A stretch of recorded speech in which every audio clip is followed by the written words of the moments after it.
Hey everybody, it's Lon.TV, and it's time once again for your weekly wrap-up. And the Video Game History Foundation recently started up a program where they will mail you a blind box of an old retro video game magazine once a month. I got one in. I'm going to open it up and see what's inside, so let's get to it.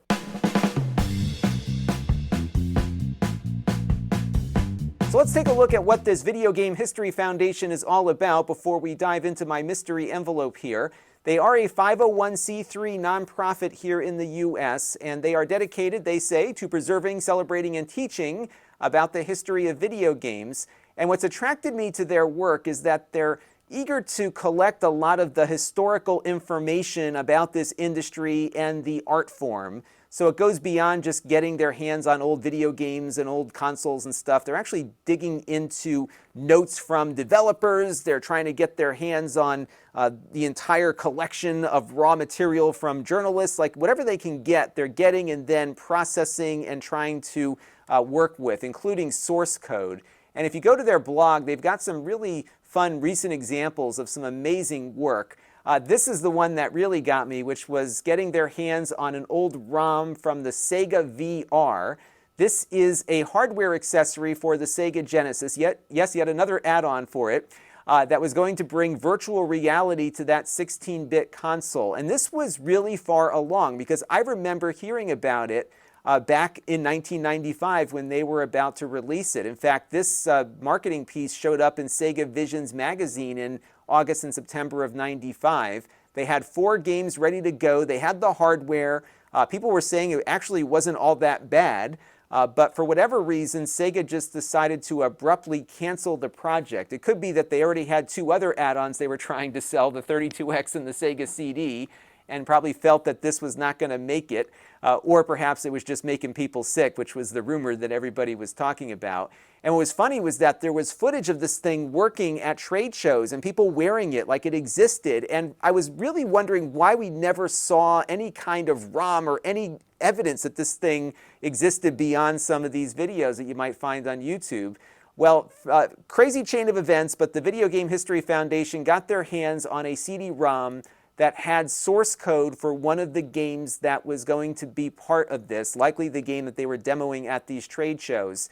And what they're able to do through their foundation and their volunteers and the resources that they have available through the organization was rebuild the ROM. And from that building of the code, they were able to figure out how the displays worked, and they created an emulator where you can boot up this ROM on a modern VR headset and actually play it. I haven't tried it yet. I'm eager to give it a shot one day. Maybe we'll do a live stream where we play around with it. But they've got it working. It's pretty cool. And you can see what this would have been like. Of course, it won't rival what we've got today for VR, but it might be fun just to see what you could do on a Sega Genesis. I would say this is probably not quite virtual reality, but more like a head-tracking 3D game thing. But I'm eager to try it out and see what it's all about. And the effort that they went through to get this thing going, I thought was a real credit to what they're trying to do. This is the kind of stuff that we really need to get preserved, and that was a really fun one. They have some other similar examples. They found a bunch of floppy disks from an NES game that was never released. Let me see if I can find that one on the page here.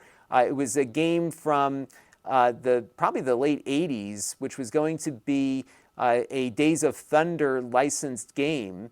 And there was a Days of Thunder game released, but it was a different game. And they found some floppy disks from a late developer whose family donated those disks to a historian, and they were able to rebuild it in a very painstaking way. And it's just a great story, the effort and length they went into to get this old NES game working again. And this is the kind of stuff that they're doing, and this is what I was eager to help support in some way, and that was what was fun about getting into this magazine deal. Now let me show you what they're doing here with the magazines. So one of the things they're trying to build up is a collection of documentation from the old days here. And if we go over to their shop, you can see that they now offer this blind box vintage magazine option. And this is because in the course of collecting all these magazines, they've got a lot of duplicates.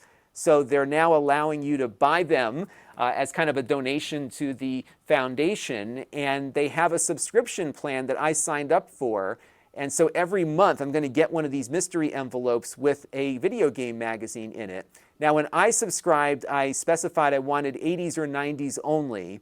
And it looks like now if you do that, you can't do a subscription. They might be running low on supplies for all of us who did subscribe. So if you want the 80s or 90s, it's going to be a one-off. But if you just want to be surprised with whatever, you will be able to get that on a monthly basis, or you can just buy it one-off. And I think for people in your life who are maybe into retro video games, this might be a fun little surprise to send to them because you don't know what it's going to be. It's a total surprise, but it will be something from an era of gaming that person is likely going to enjoy.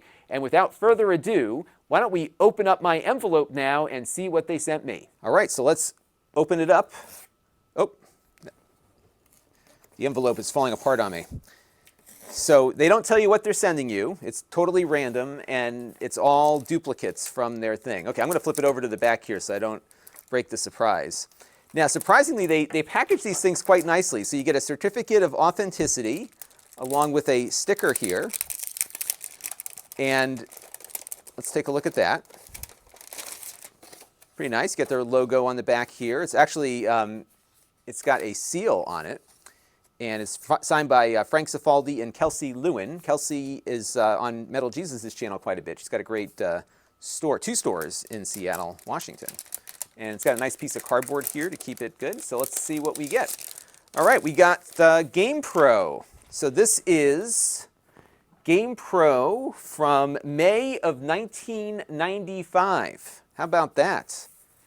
Not a bad thing, because this would be right before all the the 32-bit systems came out. So this was before the Saturn and the PlayStation, I think just before their release, right? Because those came later in the year. And this would have been around the time that, your Sega Genesis and Sega CD and Super Nintendo were kind of at their peaks, right before the big changeover there. So at the time, let's see, this was in May of 95. I was finishing up my freshman year of college, so I had the 3DO at that point. And so you see ads for Super Nintendo games. This is introducing the latest in RPG weaponry, Fleas, Slobber, and Chronic Bad Breath. The Secret of Evermore. I don't think I remember that game. And then here's like a first look at some of the new hardware coming out. So you have like your Sony PlayStation and the Sega Saturn there. Pretty cool stuff. And you got, again, ads for all the 16-bit games.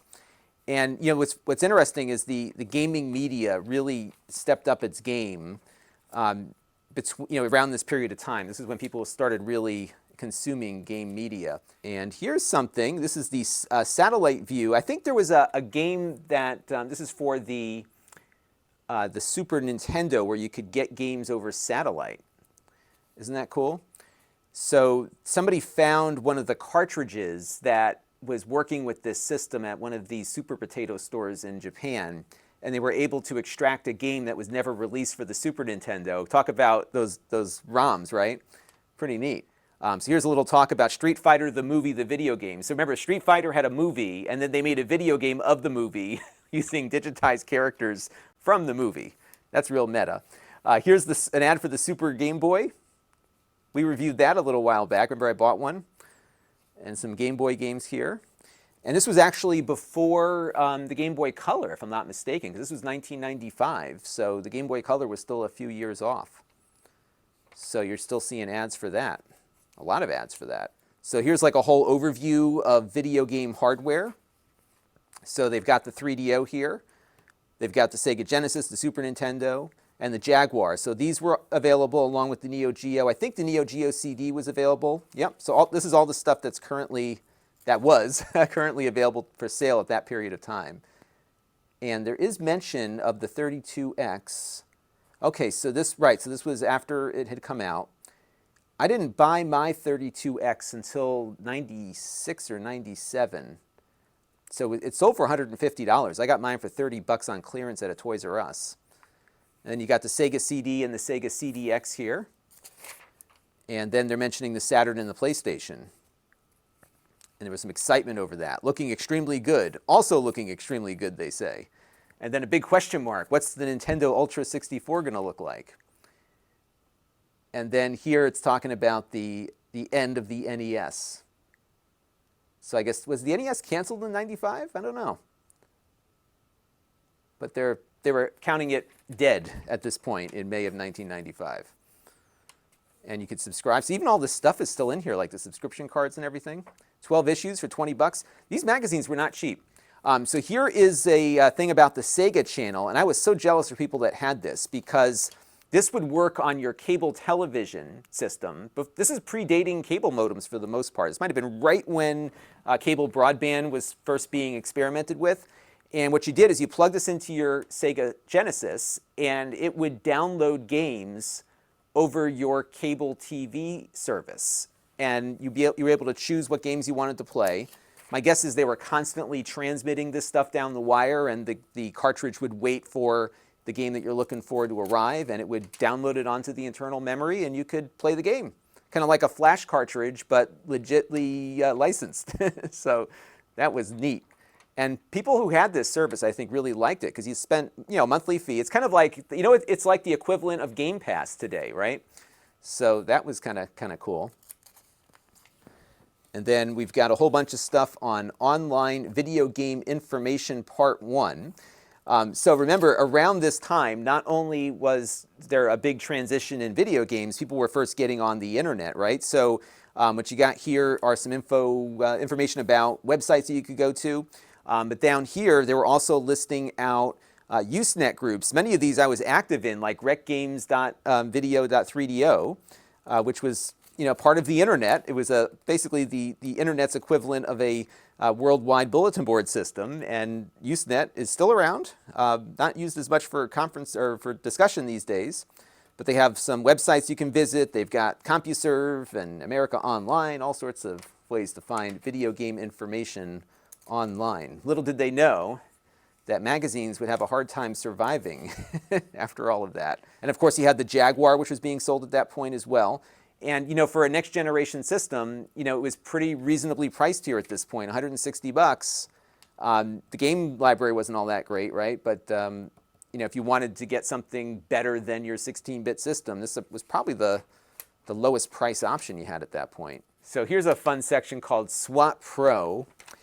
And as I was scrolling through here, I remember doing this. So NBA Jam, the tournament edition on the Genesis and Super Nintendo, had some secret codes you could type in, and it would replace the heads of the basketball players with celebrities and political figures from the time. So they had Bill and Hillary here, Heavy D, the Fresh Prince, Jazzy Jeff, who was Will Smith's cohort there. Larry Bird you could put in, who I think was retired at that point. Weasel, Air Dog, isn't that funny? And here you've got some Game Genie codes because there wasn't a lot of online resources you could quickly get these from. So here you go. We've got some for Battletech, Sonic and Knuckles, Jam It Basketball, Donkey Kong Country. Here's Infinite Lives. Good stuff. And you can sell your games too. And Chips and Bits. Remember Chips and Bits? I remember there was a Chips and Bits BBS, but it looks like they were also selling games. Free shipping. Place an order for an out-of-stock software item. $2. Oh, you have to pay a free overnight shipping when it becomes available. $2 handling, not bad. And it looks like something got spilled on the page here. And then you've got some ads for stuff there. And then on the back, an ad for Mortal Kombat 3. So I got to say, this was a pretty nice surprise. I wasn't sure exactly what I was going to end up with here, but the magazine's in great shape. It's from an era that interests me as well. So this was a lot of fun to thumb through. And what I'm going to do in the coming months here, if I keep getting these as part of my subscription, is I will do a live stream every time one of these comes in to open it up. I'm not sure how many of you might be interested in it, but it might be just a fun thing to do. It's something that I'm looking forward to, so I'm going to share that experience with you whenever these come in. And again, you can check out the Video Game History Foundation's website if you want to try to get some of these for yourself. Now, this week's wrap-up is being brought to you by all of you.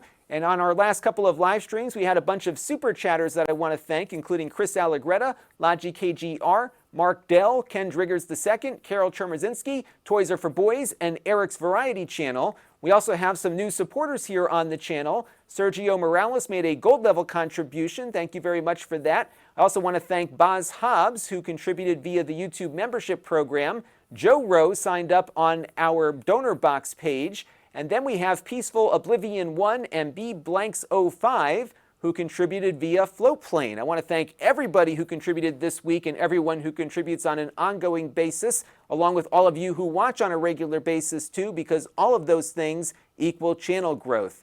Now, if you want to support the channel, you can. You can go to Lon.TV/support and make one of those contributions, either monthly or one time. We also support Patreon, the YouTube membership program, and of course, Floatplane, where I upload all of my content to as well. You can see some of the other channels in which I appear, including the audio version of this show on my podcast. It won't be that great this week because there's a lot of visuals to this one, but usually it works very well in audio form. You can engage with the channel on our email list and Facebook group. And then, of course, we have the store where I sell previously used items that we reviewed here on the channel. And you can sign up to get alerted via email whenever we add a new item to the store. That is going to do it for this week's weekly wrap-up. Got some fun content ahead for this week, including maybe something retro-related. So stay tuned for that. And until next time, this is Lon Seidman. Thanks for watching. This channel is brought to you by the Lon.TV supporters, including gold level supporters Brian Parker, Jim Peter, Tom Albrecht, Frank Lewandowski, Mark Bollinger, and Chris Allegretta. If you want to help the channel, you can by contributing as little as $1 a month.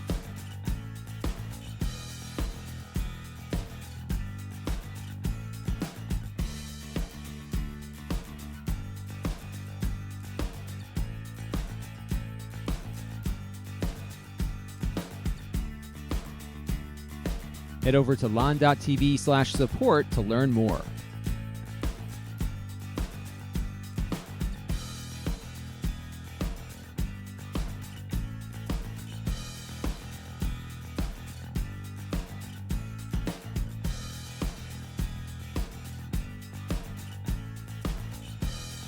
And don't forget to subscribe. Visit Lon.TV/s.